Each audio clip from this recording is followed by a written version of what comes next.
வீட்டு வேலையை முடிச்சிட்டு இந்த ஓப்பன் கிச்சனுக்கு வந்தாச்சுங்க.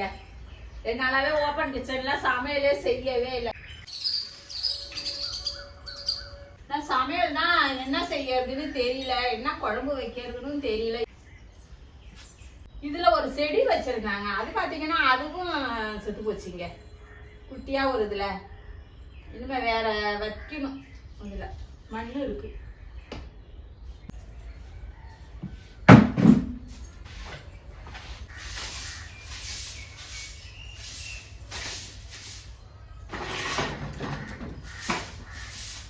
தென்னை ஓலையில தொடப்பம் செய்யறோம் பாருங்க, சீவுறது. அதுல கூட்டுறது கையும் வலிக்காதுங்க, நல்லா ஈஸியா அதை சீக்கிரம் கூட்டிடலாம். அப்படியே நின்றுட்டு சீக்கிரம் கூட்டிடலாம். ஆனா அது என்ன டைல்ஸ் தரையில பூட்ட குப்பை வராது. இது மாதிரி சூட்டு தரைக்கெல்லாம் பாத்தீங்கன்னா சூப்பரா வருங்க குப்பை.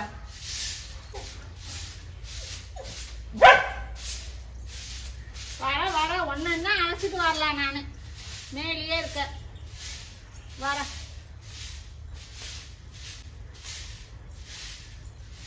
இப்போ வெளி வேலையெல்லாம் முடிச்சாச்சுங்க. முடிச்சுட்டு வந்தாச்சுங்க. இங்கேயும் முடிஞ்சிடுச்சு, அங்கேயும் முடிஞ்சிடுச்சுங்க. இப்போ மதியம் நம்ம சாப்பாடு தாங்க செய்யணும். என்ன குழம்பு வைக்கலான்னு யோசனையாகவே தான் இருக்குது. சரி, எப்போதும் குழம்பு அது இதுன்னு செஞ்சு சாப்பிட்றதுக்கு இன்னைக்கு கொஞ்சம் வித்தியாசமாக செய்வோம். உருளைக்கிழங்கு முட்டை இருக்குது. சரி, அதை வச்சு ஒரு சாதம் ஏதாவது செய்யலாம் அப்படின்னு சொல்லிட்டு ஒரு ஃப்ரைட் ரைஸ் செய்வோம், முட்டையும் உருளைக்கிழங்கையும் வச்சு அப்படின்னு தாங்க இன்றைக்கி அதை தான் செய்ய போகிறேங்க. அதுதான் உங்களுக்கு செஞ்சு காட்ட போகிறேன். வாங்க அது எப்படி செய்யறதுன்னு பார்த்துருவோம். இப்போ இதுக்கு சட்டி வச்சாச்சு. இப்போ இதில் கொஞ்சமாக எண்ணெய் சேர்த்துப்போம். உருளைக்கிழங்க நல்லா மசாலா போட்டு பொரித்து எடுக்கணும். எண்ணெய் சேர்த்தாச்சு. நான் பார்த்தீங்கன்னா கொஞ்சமாக சாதம் ரைஸ் செய்கிறதுனால ஒரே ஒரு உருளைக்கிழங்கு தான் போட்டிருக்கேன். கொஞ்சம் உப்பு, மஞ்சத்தூள், தனி மிளகாத்தூள், இதை அப்படியே கொஞ்சம் அப்படியே பொரித்து எடுக்க வேண்டியதாங்க. எண்ணெய் அதிகமாக இருக்குன்னு பார்க்காதீங்க. இந்த உருளைக்கிழங்கு இந்த எண்ணெயில் பொரியும் போது தான் நல்லா இருக்கும். உருளைக்கிழங்கு பொரிஞ்சிக்கிட்டு இருக்கு பாருங்க, நல்லா வெந்து வந்துருக்கு பாருங்க, பார்த்தாலே தெரியும். இதில் கரம் மசாலா கொஞ்சம் சேர்த்துப்போம். இதை நம்ம கடைசியாக சேர்த்துக்கணுங்க. உருளைக்கிழங்க இப்போ எடுத்துருவோம்.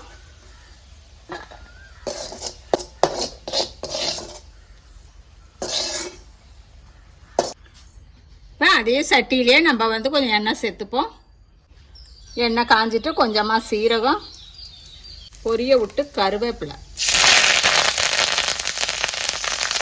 நீல வாகில் கட் பண்ண பெரிய வெங்காயம், பூண்டு அதை மாதிரி சீவி எடுத்துக்குங்க. நீங்கள் அப்படியே நச்சிட்டு கூட போட்டுக்கலாம். 2 பச்சை மிளகா, இதை அப்படியே வதக்கி கொடுத்துப்போம். இதில் ஒரு தக்காளியை நீல வாகில் கட் பண்ணியிருக்கேன், அதையும் சேர்த்துக்குங்க. இது நல்லா இந்த மாதிரி வதக்கி கொடுத்துட்டு நம்ம நல்லா வதங்கிட்டு பாருங்கள். மஞ்சத்தூள், சாதத்துக்கு சேர்த்து சால்ட்டு, தனி மிளகாத்தூள்,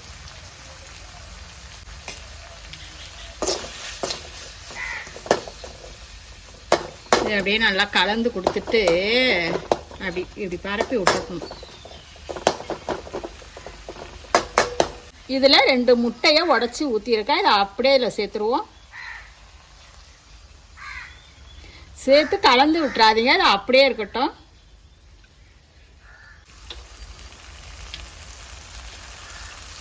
இது மாதிரி வரும்போது அப்படியே லைட்டாக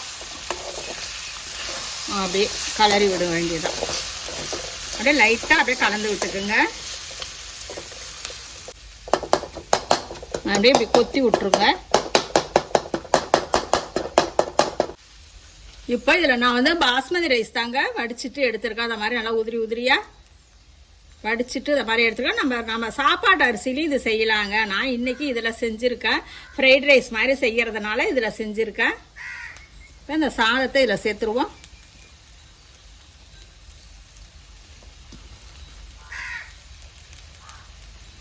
அப்படியே நம்ம இப்போ பொரிச்சு வச்ச உருளைக்கிழங்கையும் சேர்த்துருவோம்.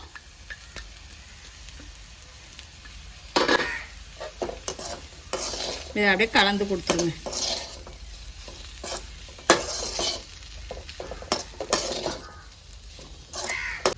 பொடியாக கட் பண்ணால் மல்லிங்க, அவ்வளோதான். ரெடி ஆகிட்டு உருளைக்கிழங்கு, முட்டை, ஃப்ரைட் ரைஸ். இதில் கொஞ்சமாக மிளகுத்தூள் கடைசியாக. இது வந்து உங்களுக்கு விருப்பப்பட்டால் சேர்த்துக்குங்க. அப்படியே ஒரு பிளேட்டுக்கு மாற்றிடுவோம். அப்படியே இந்த முட்டை உருளைக்கிழங்கோட வச்சு சாப்பிடும்போது அப்படி இருக்குங்க. எப்படி டக்குன்னு ஈஸியாக ஒரு முட்டை உருளைக்கிழங்கு தான் போருங்க, ஃப்ரைட் ரைஸ் ரெடி பண்ணிடலாங்க. இது வந்து லஞ்ச் பாக்ஸுக்கும் கொடுத்து விட சூப்பராக இருக்குங்க. இதுக்கு நல்லா ஒரு சுட்ட அப்பளமோ இல்லைன்னா வெங்காயம், தயிர் வெங்காயம் அதெல்லாம் வச்சு கூட நம்ம சாப்பிட்லாம், நல்லாயிருக்கும். இல்லைன்னா நம்ம ஃப்ரைட் ரைஸ்க்கெலாம் வச்சு சாப்பிடுவாங்கல்ல, அதெல்லாம் கூட வச்சு என்னென்ன வச்சு சாப்பிடுங்களோ, அந்த ஃப்ரைட் ரைஸில் சாஸு இதெல்லாம் வச்சு சாப்பிடுவாங்கள்ல, அதெல்லாம் கூட நீங்கள் தொட்டுக்கிட்டு சாப்பிட்லாங்க, நல்லாயிருக்கும். இதை மாதிரி நீங்களும் ஒரு டைம் செஞ்சு பாருங்கள். எப்போதும் போல நம்ம குழம்பு இதெல்லாம் வைக்கும்போது நம்மளாவே வந்து ஒன்று ஒன்று யோசித்து இதெல்லாம் செஞ்சுக்கலாங்க. அதுமாதிரி செஞ்சு சாப்பிடும்போது நமக்கும் ஒரு மனசில் ஒரு சந்தோஷம் இருக்குங்க. நம்மளே உருளைக்கிழங்கு இருந்தது, உருளைக்கிழங்கு சாதம் தான் செய்யலான்னு பார்த்தோம், அதுலேயே 2 முட்டையை உடச்சி ஊற்றி செஞ்சால் எப்படி இருக்கும், அது செஞ்சு பார்ப்போமே அப்படின்ட்டு அதையும் செஞ்சேன்னா நல்லா இருக்குங்க. அது மாதிரி தான் நம்மளே ஒன்று ஒன்றா செஞ்சு சாப்பிட்டு பார்க்கணுங்க. நீங்களும் நான் மாதிரி ஒரு டைம் செஞ்சு பாருங்கள். செஞ்சு பார்த்துட்டு எப்படி இருக்குன்னு கமெண்டில் சொல்லுங்கள். ரசித்து சமைங்க, ருசித்து சாப்பிடுங்க. நாளை சந்திப்போம்.